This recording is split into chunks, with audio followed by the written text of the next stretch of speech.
in the wintertime, when it was cold at night, instead of like using electricity, he used kerosene lamp. He would use kerosene lamps and wood stoves. So you'd have wood stoves keeping it warm, and these like kerosene lanterns. So I was staying with him one time, right? This is when my mom was like, kind of like I hadn't seen my dad in a few years, and I started not doing good at school. And then they started letting me hang around my dad again. I was like, and my mom, to her credit, was like, your dad's, she never said this to me until later in life when I was an adult, but she basically told me, like, I eventually figured out your dad's a piece of shit, and me keeping you from your dad was just like making you fail to realize he was a piece of shit, instead of me realizing, you know what, he's not a child molester, and he's not gonna get my kid killed, and he doesn't beat my son. Like, he only beats on women because he's a fucking weirdo. He was fucked up, and I don't appreciate him, whatever. But at the time, my dad was like, it's my boy, whatever. So he would have me, so they would let me go stay at this fucking barn / like workshop. This shit would be shut down by CPS in modern day. But like my mom was like, yeah, like my mom when I was an adult later on goes, no, that's the thing, Dan, it's not. My mom never told me my dad was a piece of shit when I was a kid. I saw shit he did. I saw when he had to be removed from our home because he fucking swung a chair at my sister, and he was just a fucking crazy, violent drunk. So the state got him out the fucking house and all that. And then I just didn't see dad for like a while, for like, a year or so. And then my mom was the one that, like, again, none of this really got filled in until I was an adult. When the school said the best thing to do is let him go be around his dad, whatever, my mom was like, he's a fucking drunken and this was back in the 80s, 90s, and they were like, it doesn't matter. He's still his dad. Let him go be around him.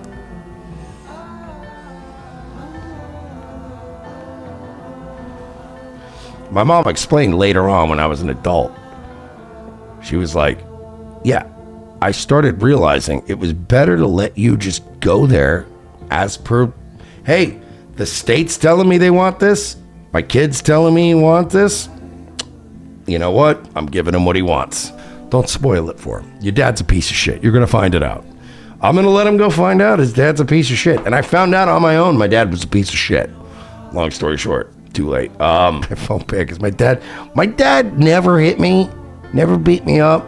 He beat up my sisters and my mom, and he was a drunken loser who was a failure in life all the way to the end, and was a garbage person in many ways, kind of like I am. I've taken on some of his qualities. I'm definitely a combination of my mom and dad. Mersh with terse words for Johnny. How much does the co-host job pay? Because this dude sucks. Well, how about you get fucked? Mersh doesn't like you, dude. Oh boy, Mersh doesn't like me. What am I gonna do? Don't make me get in between the two of you. In between the two of us, I don't give a shit. I've been fucking putting in a lot of work and helping out. How much does the Mersh of this job suck? Oh no, I'm fucking pissed. Uh-oh. Like, well, you want to just fucking come out at me? You want to come out at me for what? Speak on it. I'm not doing good enough for you? Well, too fucking bad. I'm kind of, I don't know, working 3 jobs, helping a friend out. How about you go fucking suck a dick, you piece of shit? Oh, I'm not entertaining the guy who's so fucking drunk he's still up at 5 in the morning? Whoopity-doo. Because like I said, I've been working a lot, and I am getting sick of people like, oh, this guy's not doing a good enough job. Well, who fucking gives a shit? I'm doing the best I can for everything I've got to do. I've got to do his show 3 days a week. I got to do my show 5 days a week, and now I'm DJing 2 days a week to make fucking ends meet. So how about if you don't like it, you don't fucking watch it? Oh, this dude sucks. Fuck off. Dude, like I said, I'm getting fucking... Just here, we're going to let you vent. We're going to let you... What are you doing? What are you doing? Are you leaving? You taking a break? Thanks a lot, Mersh, you fucking dick. Bad Luck Boy says, I commend your work ethic, but you suck. He's come back and yell at you again. We appreciate it. See, I agree with Cambodian River Pig. Cambodian River Pig says, it's okay, Johnny, let it all out. Let the pain out. Your emotions are valid. I've found for myself personally that when you're going through shit off the air and it's bothering you on the air, get it out, and long term you're going to feel better.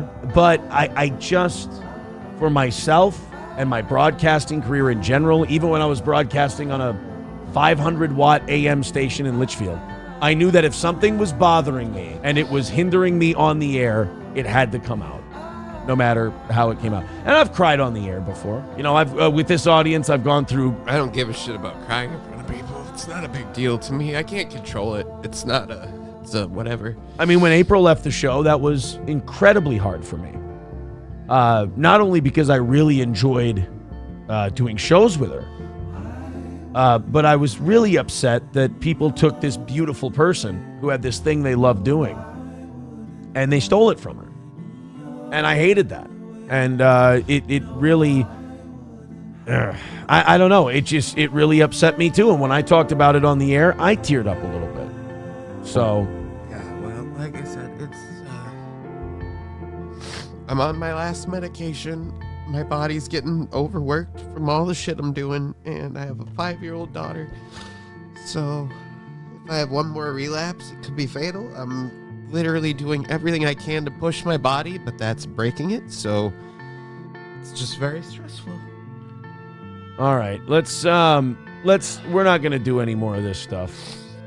Mersh, I'm going to read this last one and then I'm done. I mean it. I like you. I do. I'm a big fan of your shows. It's enough. $2, Johnny's crying is the funniest shit ever. We're good now. That says a lot about you. We're done. I know.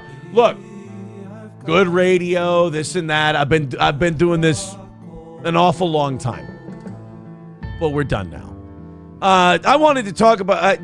Can we talk about boner pills now? Like, it's going to be a weird transition to go right to boner pills, to go right to hymns. Right. I don't know if hymns is going to be the place for these protesters. Do you want to hang in there, or do you want to take a few minutes? You want to go rest up? Yeah. Why don't you do that? I don't want you to force yourself to fight through something. Go.